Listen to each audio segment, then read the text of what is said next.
Yes, nama Ayako. Zapraszamy Ayako Kitchen. Nie zapomnij włączyć polskich napisów w ustawieniach.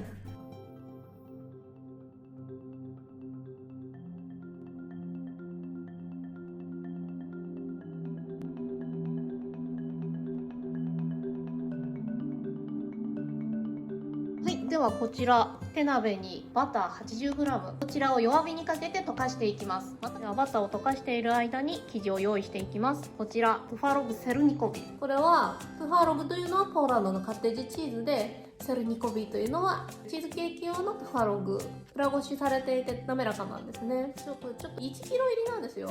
これをなかなか使い切れなくて余ってしまったんですね。なのでもしマフィンだけ作りたいとかでしたら、こちらのプロジェクト、こちらは最初から 200g 入りのパッケージですし、あとは水切りしたヨーグルトなどでも代用できます。はい、ではこちらにまずお砂糖入れてよく混ぜます。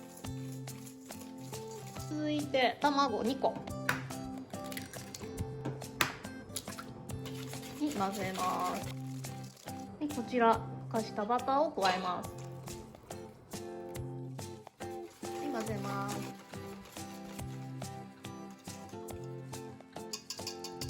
はい、次小麦粉、この中にふるいながら入れます。ではこの中にこちらベーキングパウダー、こちら抹茶も一緒に加えてしまいます。そしたらゴムベラで混ぜます。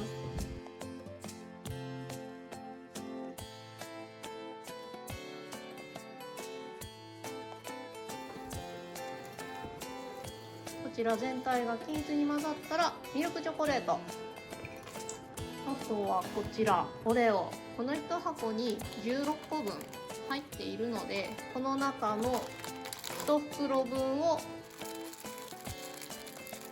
い、これも加えます。そしたらこれ混ぜれば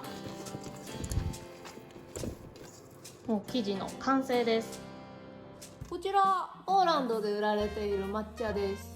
50g 入ってだいたい10ズウォッティぐらい、ビエドロンカで買いました。ポーランドの大手スーパーマーケットのビエドロンカとか、あとはリドル、たまにアジア食材を集めたフェアみたいのをやるんですね。その時に結構売ってたりします。でもこれ私実は半額の5ズウォッティで買ったんですよ。っていうのは多分抹茶に馴染みがなくて買い方がわからないから売れなかったんじゃないかなと思って、その時に小まとめ買いしました。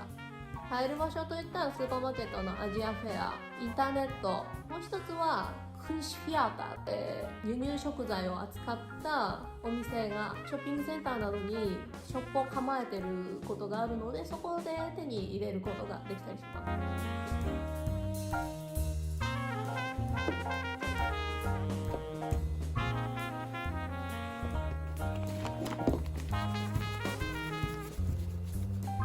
こちらマフィン型にマフィンカップ敷いたものです。この中にこの生地を絞っていきます。もし絞り袋がなければスプーンとかで分けてください。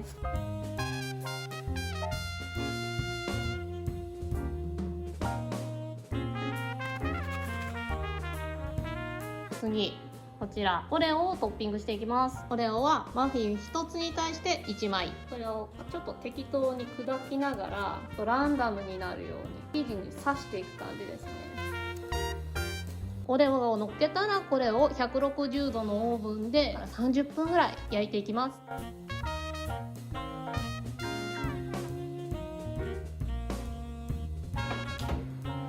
焼き上がりを確認するには生地に竹串刺して竹串に何もついてこなければ OK です。こちらうちのオーブンで約30分焼き上げました。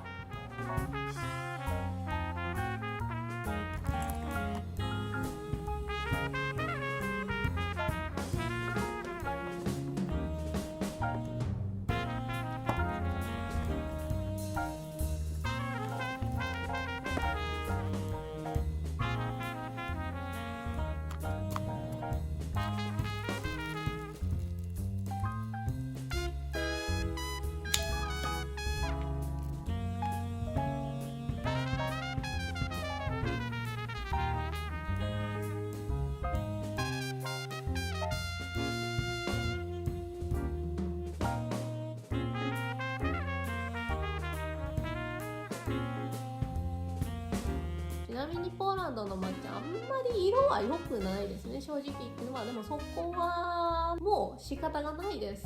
この封を開けた後の保存は冷凍庫に入れてください。というのも抹茶って色が飛びやすいんですね。ですので冷凍庫で保存すると色味も長持ちします。動画をご視聴くださりありがとうございます。ぜひポーランドでも抹茶のマフィン作ってみてください。抹茶とオレオの相性バッチリです。この動画が良かったらいいねとチャンネル登録もお願いします。